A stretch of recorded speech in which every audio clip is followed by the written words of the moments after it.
The village in it with a map and a plan. No place too tiny for this determined man.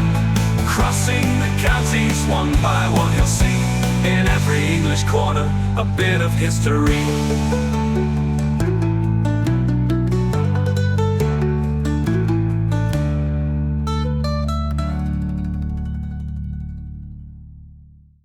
The High Peak series is sponsored by Gainsborough Cycles, 01427 617 752. For all your cycling needs, this is your one-stop shop located at 20 Ropery Road, Gainsborough, or online at gainsboroughcycles.com. There's a link in the description.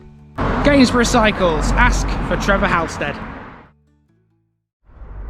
Hello folks, welcome back to High Peak. Now right now I've got a brilliant view which I've seen countless times before when I've been travelling across the Peak District to get to Manchester. Here is said view. Now normally when I see this, I'm in a car and I'm driving along this road here, which a lot of you already know from previous episodes, and I know it very well. That's the Woodhead Pass, which runs to Manchester in this direction here and to Sheffield in the other direction across the glorious Peak District. And normally, like I say, I'm in a car when I see that hill over there, but we're actually in the village where you can get this view today, and it's just as good, I reckon. Be careful how you pronounce the name of this one. You have to think Christmas. This isn't Tintwistle, it's Tinsel.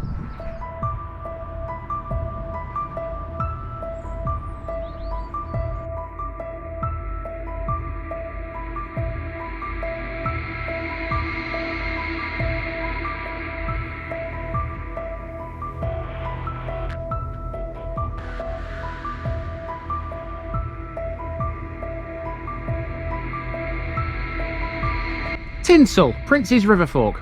Today marks a significant milestone in our journey across Derbyshire. A while ago we visited the parish of Lullington in South Derbyshire, which is the furthest south you can go anywhere in the county.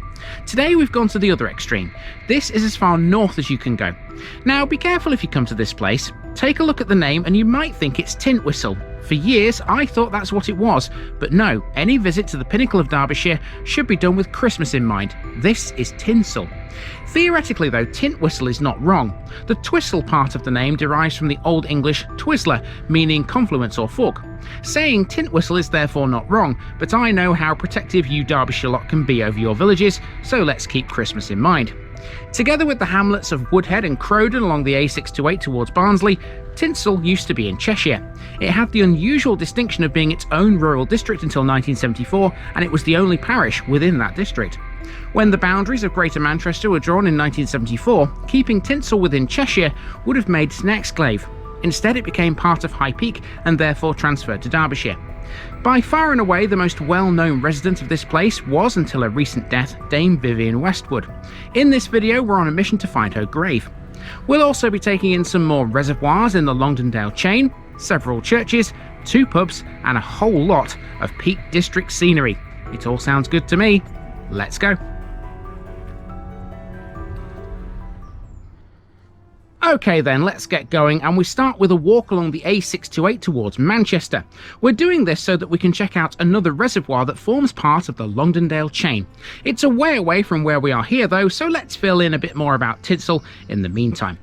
Tinsel sits at the western end of the Longdendale Valley and it's divided into 2 by the busy A628. The older part of the village sits on the northern side of the road, set back on the valley side. That's the part of the village we'll see last towards the end of this route. Some buildings in the old part of the village are said to date back to the 16th century, including the Bull's Head pub.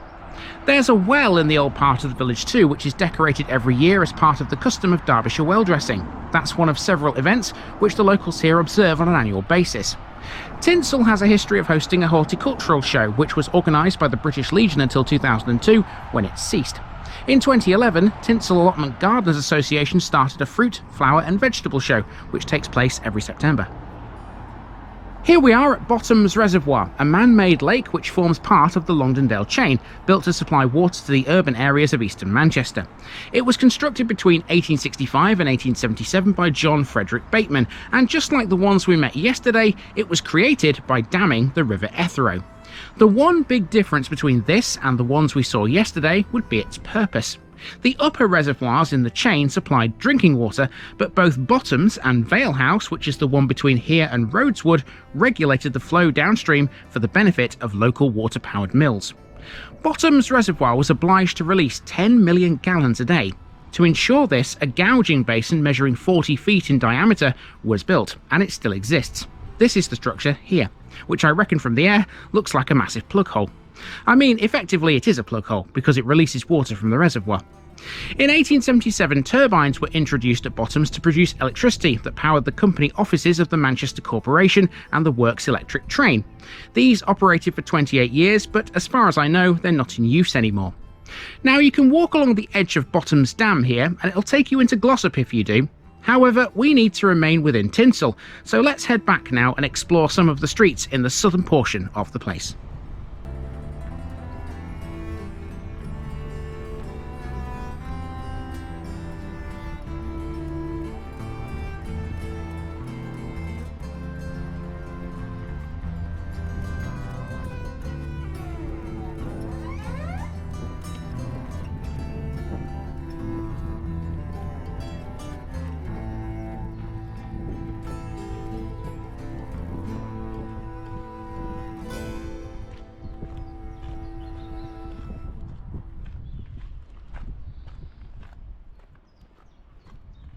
So I've got to admit, it's kind of a bit weird seeing the reservoir up close, you know, seeing as I've driven past it that many times and seen it from my car. But yeah, that is Botms Reservoir, part of the Longdendale chain. Now, we'll be talking a bit more about the chain in a few moments time, because at the other end of Tinsel there's another reservoir we need to talk about, and I will capture that on this walk, but there's a load of other things in between. Let's head now into the village and see what else it's got.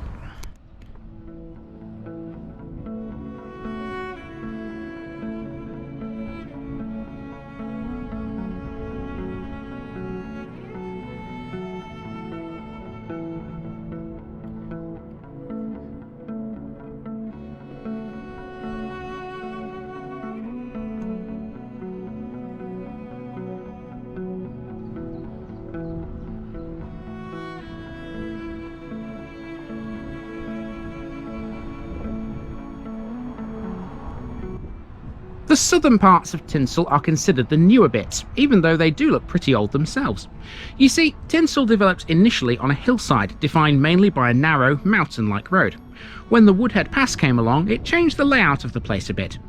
Most of the buildings in the newer parts of the village date from the Victorian period or later, and sit close to, or indeed on, the A628 towards Hadfield. Despite that, a section of the village still lies within the Peak District, and it's designated a conservation area.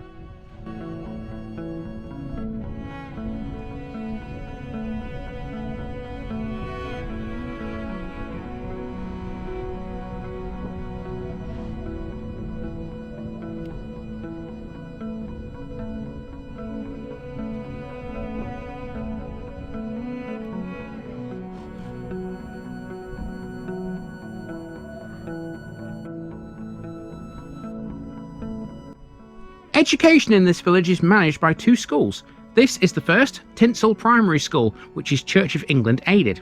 It has a long history, but it's currently housed in a modern building with excellent facilities and extensive grounds. It sees itself as a friendly, happy village school with 4 classes and around 115 pupils. There is another school in Tinsel, but it's a lot different to this.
Now, not only is Tinsel the most northerly parish in Derbyshire, it's also the most northerly in the entire East Midlands, and as such shares a border with Greater Manchester, which of course is in the northwest.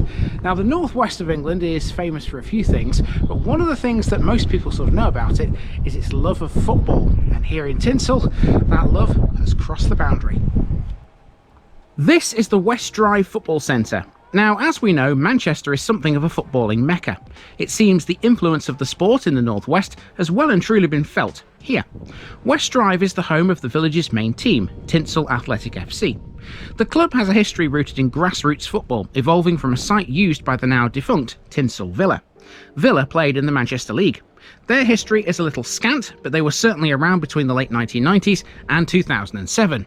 Following their demise, Tinsel Athletic, who previously played at Glossop College, moved in. By 2015, planning consent was granted for the construction of a new changing pavilion, access road and parking. They'd laid the foundations of what would become the West Drive Football Centre. This is, without a doubt, the premier footballing venue around here for some distance. Tinsel Athletic are a 3-star English accredited club, and they have a total of 39 teams playing across 6 different football leagues. They're a big deal. All of their coaches are qualified, with many holding FA Level 1 qualifications. The club also have a partnership with the clothing company Nike.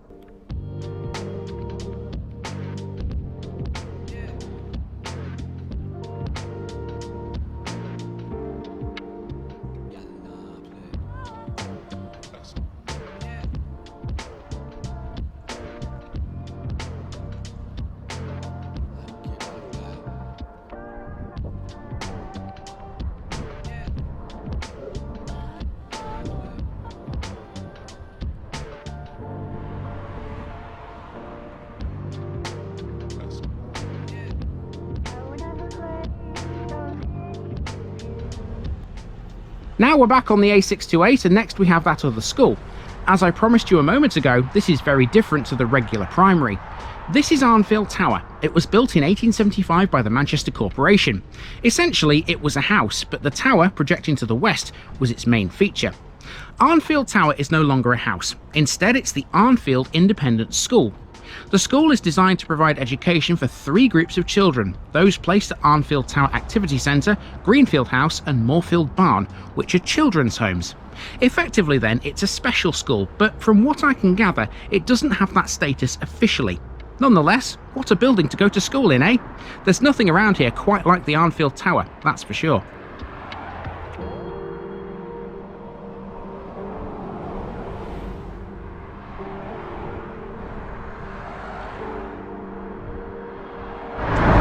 Okay, we're at the other end of the village now. We've walked all the way from one end to the other, and effectively all I've got to do now is work my way back. There's still plenty of things to see here in Tinsel, trust me. One of the things we still have to see is the other reservoir. We're right here. This is Arnfield Reservoir. Let's talk about this one. Arnfield Reservoir is another that forms part of the Longdendale chain, except this one is nowhere near the others. It's located at the opposite end of Tinsel, and you would likely never know it was there if you were just passing through on the A628. It's not alone in being away from the main chain. Both Arnfield and Holmfirth reservoirs lie in the valley of tributary brooks to the north, and neither were created by damming the River Ethrow. Extracted water from Arnfield passes through the Mottram Tunnel to Godley.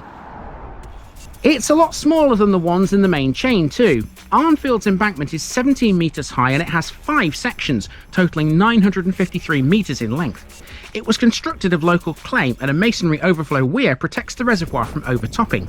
Beneath it lies the trapezoidal Longdendale Aqueduct. Until the 1960s, water was treated by passing it through straining frames at Godley. In the 1960s, a more sophisticated system of treatment was employed. Special treatment plants were built at both Arnfield and Godley. At Arnfield, lime, ferric sulfate and polyelectrolyte are added to the water in mixing chambers.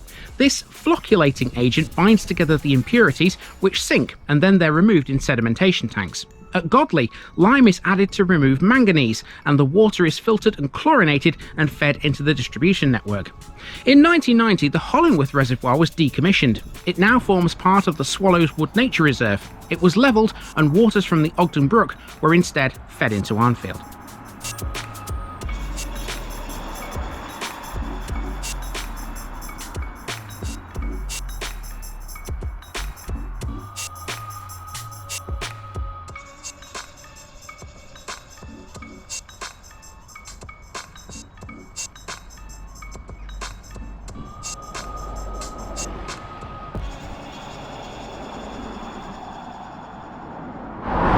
Okay, so as well as football, Tinsel folk also like another sport, cricket.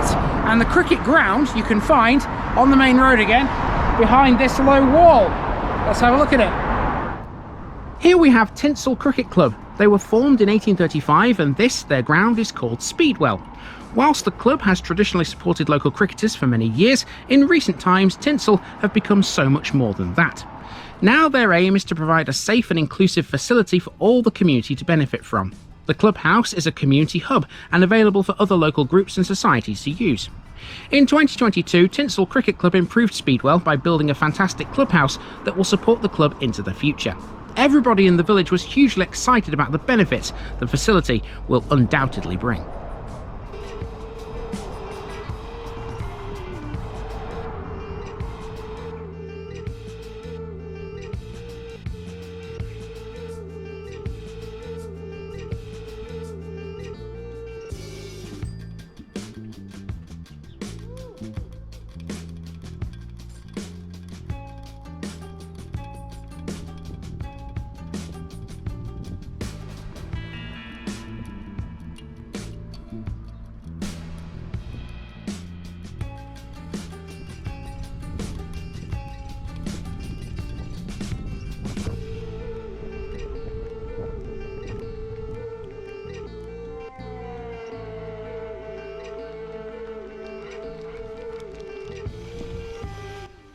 Now we're on Conduit Street, which only has houses on one side of the road. On the other side are the playing fields, which constitute the largest open space in the village and site of the only children's playground. In the summer of 2015, the dilapidated play equipment which was here at that time was removed from the site by High Peak Borough Council on safety grounds. This led to the foundation of the Friends of Conduit Street Playing Fields. They're a voluntary community group with the express aim of rejuvenating the playground and promoting it as a community resource. 2 years after the old equipment was removed, it was replaced with what you can see here now. This brand new equipment was provided to Tinsel after the Friends were successful in a bid for some £40,000 worth of funding from the Vivien Environmental Trust and a further £10,000 from the Tesco Bags of Help Fund. High Peak Borough Council added a further £10,000 to the project. A small, formal ceremony to officially open the park was attended by Councillor John Hakin. This was followed by a much larger celebration in August 2017. Since the completion of the renovations, the Friends Group has organised several events on this site, including an annual Christmas celebration with festive music provided by the Arnfield Brass Band.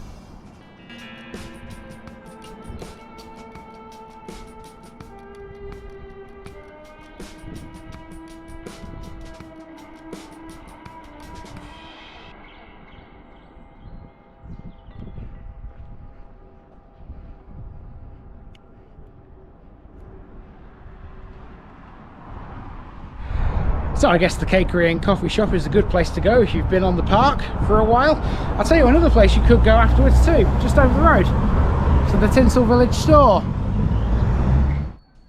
Tinsel's Village Store is described on its website as a friendly local corner shop. It offers a range of groceries like any decent shop should. They have regular monthly offers too. It's all run by 4 ladies by the names of Natasha, Sue, Mandy and Kim.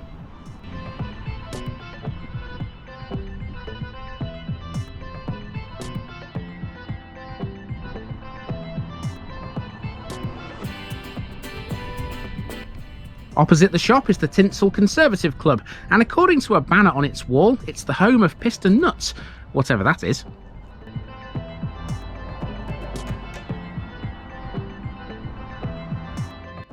Behind the shop is another Tinsel Sports Club, this time bowls. The club have a variety of different teams competing in the Longdendale, North Derbyshire, High Peak and Stockport Workshops leagues.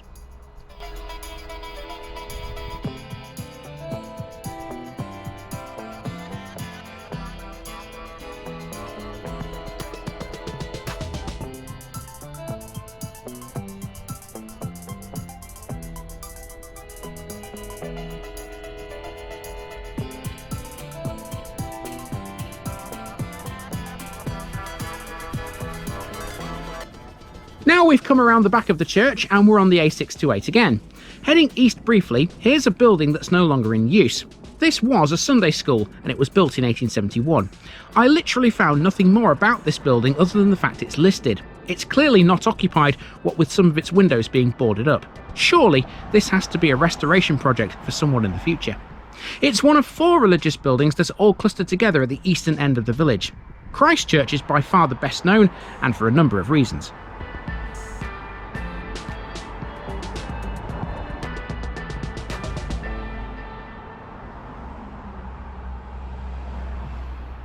Okay, now it's time to turn around and head back along the Manchester Road, towards Manchester in fact, just for a brief moment, so that we can catch the church which we came up the side of a moment ago. We're going to follow it past the church for a short way and then turn onto the old road, and that'll form the loop back to the beginning where we started. There's still quite a bit to cover in this episode, even though there's not much walking left. Christ Church was built in 1837. It's made of coursed gritstone and ashlar and has slate roofs. It has a nave with a projecting tower and flanking porches at the western end, and a lower chancel with a north vestry. The chancel and vestry are a slightly later addition. The interior is laid out in the style of a traditional Georgian preaching box, and there are complete box pews. Most of the stained glass here is by Mayer & Co Limited of Munich and London, most notably the work in the east window of 1874 and an aisle window of 1895. The southeastern upper window was made in 1922 by Charles E. McKemp. At Christmas time, Christ Church holds a candlelit carol service accompanied by Tinsel Band and the Friends of Conduit Street playing fields. In addition, an outdoor carol concert and Christmas fair is held, centred around a Christmas tree, which is decorated by children from the village school.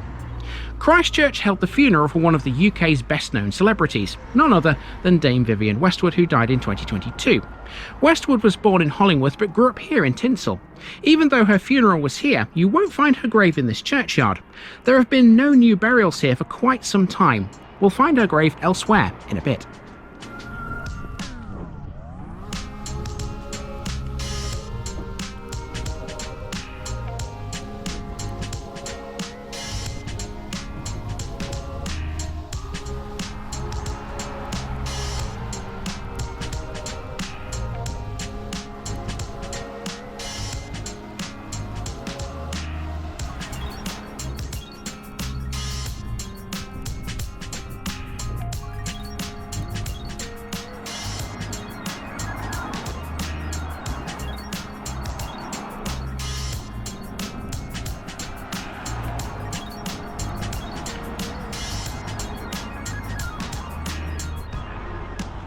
Our next job is to check out 2 drinking establishments, one of them open, the other very much closed.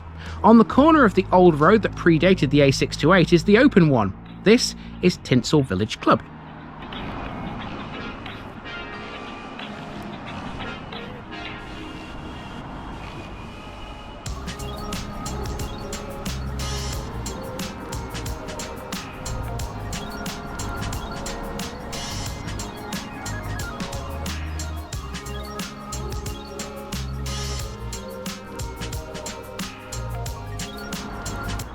The other one is just beyond the end of Old Road. This is the Old Oak, which closed in 2019 and was converted into a house.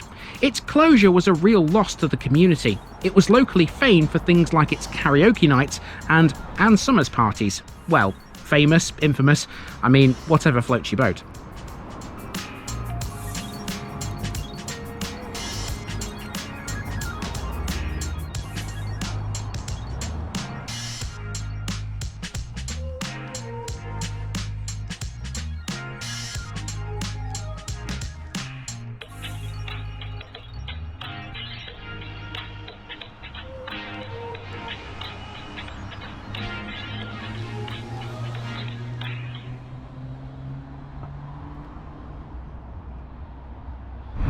Okay, so momentarily we're about to go onto Old Road.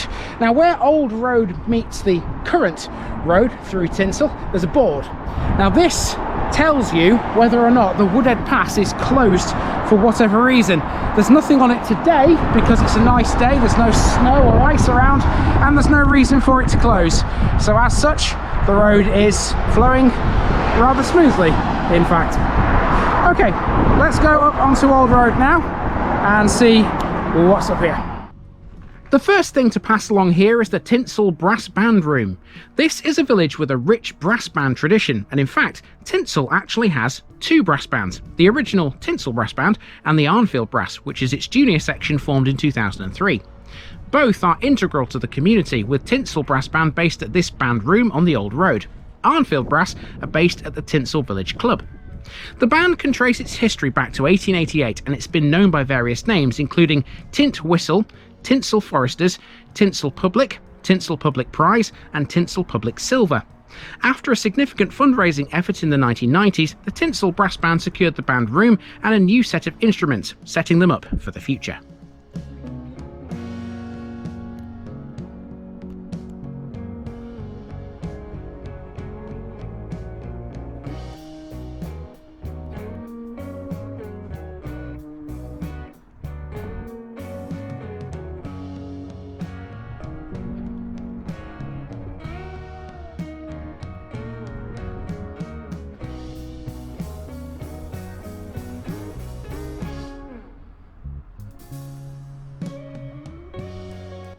In the centre of the old village is the War Memorial, the centrepiece of this delightful village green. The memorial is known as the Tinsel Cross to some. It lists the residents of Tinsel who were killed or went missing in World War I and World War II, a total of 50 people. There's also, somewhat unusually, one name from the Troubles in Northern Ireland.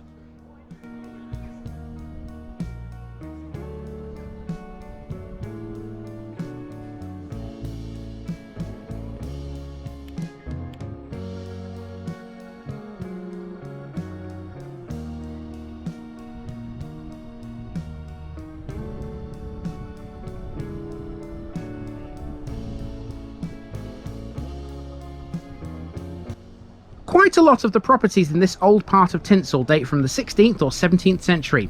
It's believed one of the oldest is the Bull's Head pub. Since the closure of the Old Oak, this has been the only pub in Tinsel. It was originally a weaver's house, but now it's what's known as a character pub, with open fires and settle seating. It serves traditional pub fare and it's known for its dog-friendly atmosphere. There's another pub with the same name in Glossop, and theories exist as to the origin of the name of both. Some people believe they were both named after the bull baiting that traditionally took place during Wakes Week. In Glossop, the iron ring used to tether the bulls is said to remain under the road surface just outside the pub there. Dogs would attack the tethered bull, and the winning dog was the one that held on for the longest. If it happened here, there's no evidence for it. There's no iron ring, and if there is, nobody's ever found it. If I had to guess, I'd say finding one would be nearly impossible, because as a house originally, there would be no need for one. Logic and all that.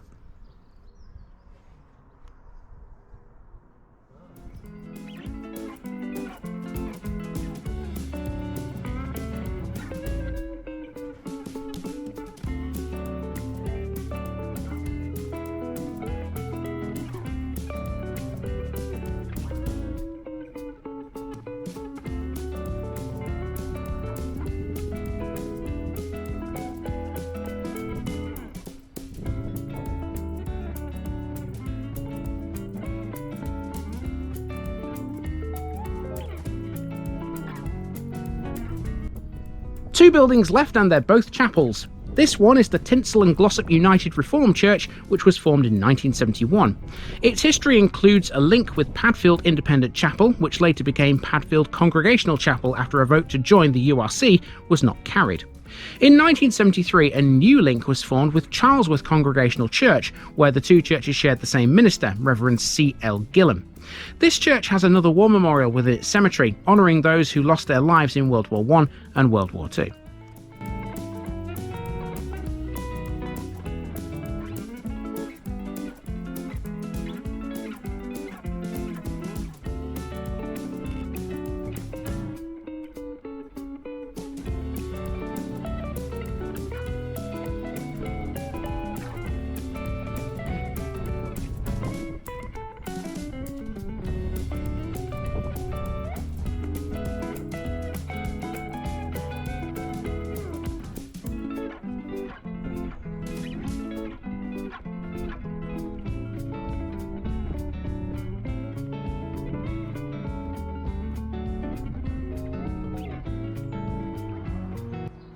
And finally, on foot at least, we have the Ebenezer Chapel. This was built in 1830 and it was a place of worship for Calvinistic Methodists and later used for Glossop Whitfield Youth Centre meetings after it closed. The chapel stands at the highest point of Tinsel and commands a glorious view of the surrounding hills, moorland and reservoirs. It's affectionately known as Little Ebie. It seated 200 people when it was in operation. The chapel is now a private residence and it has been since 2010. It was purposely sited at the eastern end of the village because its location was convenient for the religious needs of the inhabitants of Vale House. There were around 600 people living there and almost all of them were exclusively of Methodist belief.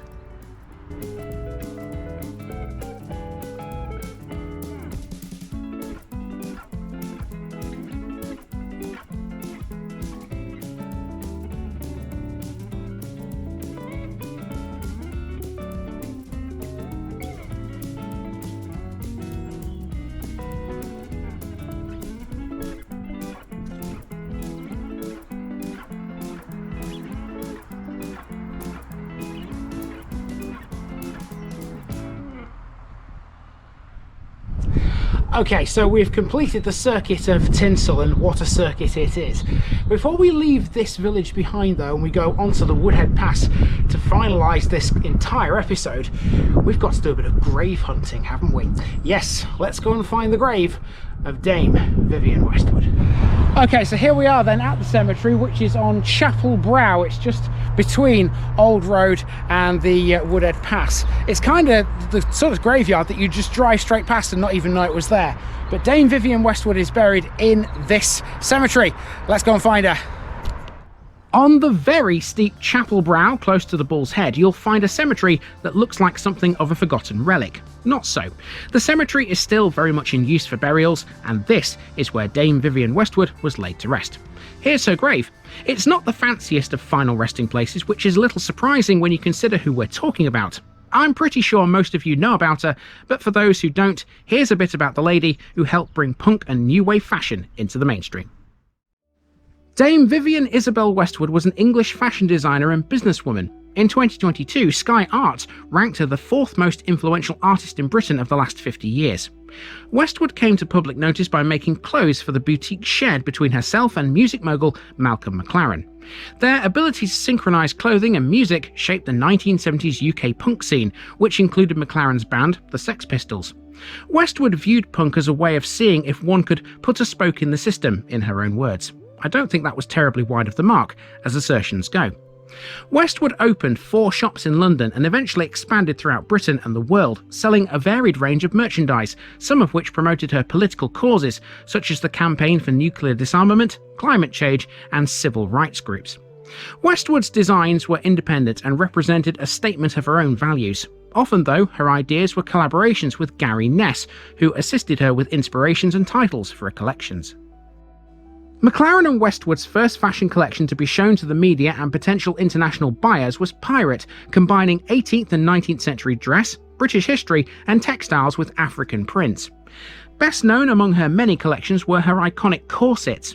Westwood reimagined the corset, transforming it from an undergarment to outerwear, emphasising empowerment rather than restriction. Her introduction of stretch panels and zip fastenings instead of lacing made them more wearable and more modern. Her portrait collection in the 1990s featured corsets with prints of Francois Boucher's paintings like Shepherd watching a sleeping shepherdess. These corsets have been worn by celebrities like Bella Hadid, FKA Twigs and Grimes. The model, Naomi Campbell, even famously tripped on the catwalk during a 1993 show whilst wearing them. Her other notable designs included the Mini Crinny collection, which featured short bell-shaped skirts, the Pirate collection that featured baggy trousers and asymmetrical necklines, and the Time Machine collection, famed for its corsets with removable sleeves. They were inspired by medieval armour and fitted Savile jackets of Harris tweed. It was her dying wish to be buried in the place of her upbringing. In January 2023, a private funeral was held at Christ Church and the building was decorated with 45 metres of MacLeod Harris tweed tartan, worth around £45,000. A memorial service was also held at Southwark Cathedral in the February. Okay, so now we have a long drive along the Woodhead Pass, and this will take in the hamlet of Crowden before we head up to the most northerly part of Derbyshire you can get to using a vehicle, Home Moss Summit. Now currently the Woodhead Pass is the main route across the Pennines from Manchester around here, but it won't be for much longer. You see, for absolutely ages, Tinsels locals have campaigned for a brand new road, and last year they finally had their prayers answered. The A57 and A628 between Manchester and Sheffield currently suffer from heavy congestion. Some 50 years in the making, plans for the A57 Mottram Bypass Link Road project are due to get underway imminently. This will create 2 new link roads between Manchester and Sheffield and reduce congestion in the village of Mottram at the end of the M67. Anyone who's travelled across the Pennines using the Woodhead Pass will know how bad traffic can get in Mottram. It's a village just to the west of Tinsel. This new road will bypass Mottram but will not pass Tinsel or Hollingworth. That said, it will greatly improve traffic flow along the A628, or at least that's the theory. The project was formerly known as the Trans-Pennine Upgrade. Once construction starts on the bypass, it's expected to take about 3 years to complete, according to National Highways.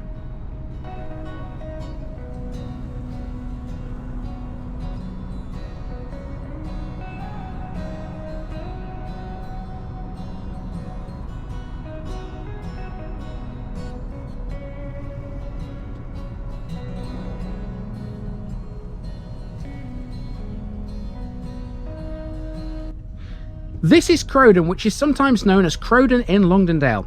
Historically a part of Cheshire, just like Tinsel, Crowden was incorporated into Derbyshire for administrative and ceremonial purposes in 1974 and is now Derbyshire's most northerly settlement. It lies in the Longdendale Valley, 5.5 miles northeast of Glossop. A lot of people know Crowden because it's traditionally the first night stop on the Pennine Way after leaving Edale. It's also pretty well known to school parties because it contains a youth hostel which previously operated under a joint management agreement by the YHA and Rotherham Metropolitan Borough Council. These days it's managed solely by Rotherham Council, but it only opens for large groups. Crowden also once had an army rifle range in the 1950s and 1960s. The hamlet was previously served by Crowden railway station on the Woodhead line between Manchester and Sheffield, and the station, as we already know, also served the hamlet of Woodhead too. Don't be fooled by the size of this place. Crowden was once a lot bigger and a lot more important. Looking at the 1851 census, when the railway and the reservoirs were being built, there were 119 households combined within Crowden and Woodhead. Occupations were numerous. They included things like storekeepers, labourers, engineers' assistants, cart drivers, innkeepers, quarrymasters, masons, railway plate layers, bleachers and wheelwrights. There were several public houses too, such as the Miller's Arms at Saltersbrook, the George and Dragon, the Crown and Angel at Woodhead, the Commercial Inn and the Quiet Shepherd at Crowden. There was also the Tolmash Arms on the road to Home Moss. Once the railway and reservoirs were completed, the population of Woodhead and Crowden shrank again to 37 households in 1891. Today, there are only 14 households at this eastern end of the Longdendale Valley. All the pubs have been demolished, as have farms and houses.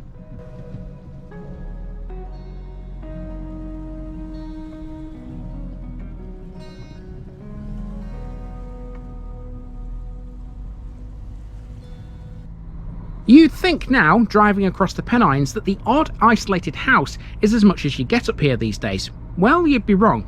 How many of you, I wonder, know about this next building? I reckon it's not going to be many. St James's Chapel is just off the A628, but it's a really difficult building to see from the road, simply because most of it is behind a hill, no matter which direction you're coming from. Simply known to many as Woodhead Chapel, it's a plain building with a small burial ground and a single bell to call to service the surrounding inhabitants, who are thinly scattered on the side of these moors.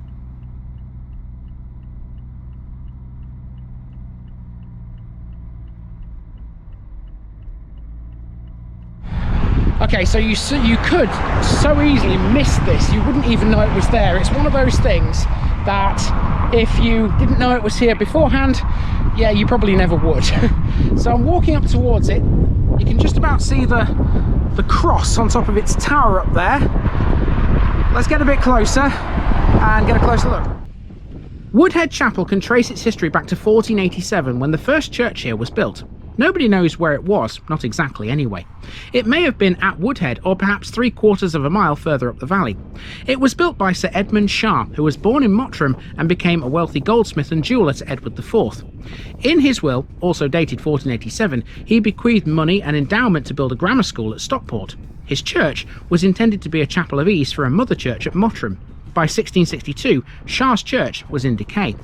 At some point in the 18th century, the church received revenue from Queen Anne's Bounty, which was a scheme established in 1704 to augment the incomes of poorer clergy of the Church of England. There was enough to rebuild the church, but again, nobody knows if it was rebuilt on the same site. Whatever the case, that rebuilt church is the one you see here now. Having a church deep within the Pennines would have been an ideal place in medieval times. Crossing these hills was something packhorse traders did often, bringing salt from Cheshire to Yorkshire, passing through the Longdendale Valley.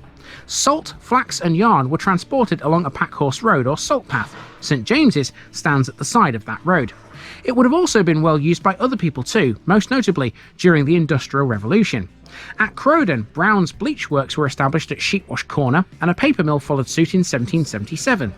In 1838, when the railways were coming, workers from the Manchester, Sheffield and Ashton Company would have also made use of the chapel, being so close to the route of the line. On top of that, when the River Ethra was diverted to create the Longdendale chain, Bateman's workers would have also made use of the chapel. The workers on the reservoirs, though, enjoyed better conditions than the railway workers, that's for sure. Woodhead Chapel contains many graves of those who would have worked on the railway. It was built by gangs of mainly Irish navvies who lived in dire poverty in rough stone huts thatched with heather. Accidents were commonplace and cholera was a common cause of death. The railway's cholera victims are buried at the chapel and at Christ Church in Tinsel in unmarked graves.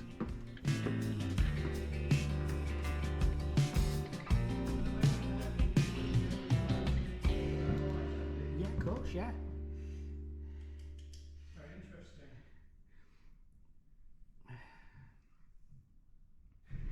Okay, so I wasn't expecting anybody to actually be here when I turned up, because obviously this chapel is kind of in the middle of nowhere and there's not really much of a sort of population around here, let's say that. But I got a bit lucky. I was able to get into this chapel thanks to this lovely guy who is currently down there. That's Richard, who's currently putting a note in the visitor's book that I've been. Thank you, Richard. Pleasure.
Okay, we've reached the summit of Home Moss, and blimey, that was a hell of a climb, I can tell you. It's very steep, that hill, to reach the summit, but what a view you get from the top. This is the boundary that Derbyshire shares with West Yorkshire, because, if you can hear me because of the wind, it's very blowy up here, you can see there's a sign that says Home Moss Summit, welcome to the Home Valley, and that is part of Kirklees, which we've yet to touch here in West Yorkshire. So let's have a little bit of a talk about Home Moss Summit and what this massive thing is while we're here. This is Home Moss Summit on the border with West Yorkshire. This is the furthest point north of Derbyshire that you can reach with a car. There is a point slightly further north that is the absolute summit of the county, but you can only get to that on foot. It's a trig point at Black Hill, a little to the west of here. Home Moss is 1,719 feet above sea level. It's a high moorland on the border between the Home Valley district of Kirklees in West Yorkshire and the High Peak district of Derbyshire. Historically, it was the boundary between the West Riding of Yorkshire and Cheshire, and it's just inside the boundary of the Peak district. The A6024 road between Holmfirth and Longdendale crosses the moor, passing the Home Moss transmitting station's prominent mast. This transmitter station is the highest in England, providing VHF coverage for FM and DAB digital radio to a wide area, including West Yorkshire, South Yorkshire, Greater Manchester and parts of Cheshire, Derbyshire and Nottinghamshire. Holme Moss is also the source of the River Holme, which flows into the Brown Hill Reservoir about a mile below the moor and passes down through the Holme Valley to Huddersfield before meeting the River Colne. In the winter, Holme Moss frequently gets a covering of snow, and the road over the moor is often the first in the area to be blocked. Holmfirth Harriers Athletics Club organise an annual Holme Moss Fell race on and around Holme Moss in the summer. The race starts at Cartworth Moor Cricket Ground, crosses Ramsden Clough to Holme Moss, and then crosses and descends to Crowden before returning via Bare Holme Moss, Laddow Rocks and Black Hill. What a journey that was! You have to say, don't you, that you just never know how much a place has until you dive deep into it, and Tinsel has so much. Annoyingly, it has so much more too, but this video is long enough. Thanks for joining me at the summit of Derbyshire, and I'll see you again in High Peak very soon.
Now, just before I go, remember, this video is part of a huge project to visit every civil parish in England.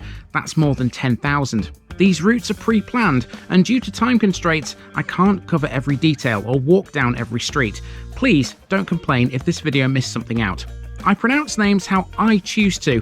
I am very aware that local dialect may vary, and I don't take kindly to criticism about this. You've been warned. It's impossible to know everything too. If this video was terrible, make your own.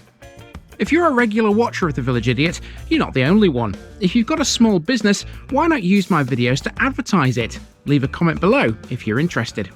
And finally, thanks for watching this episode, everybody.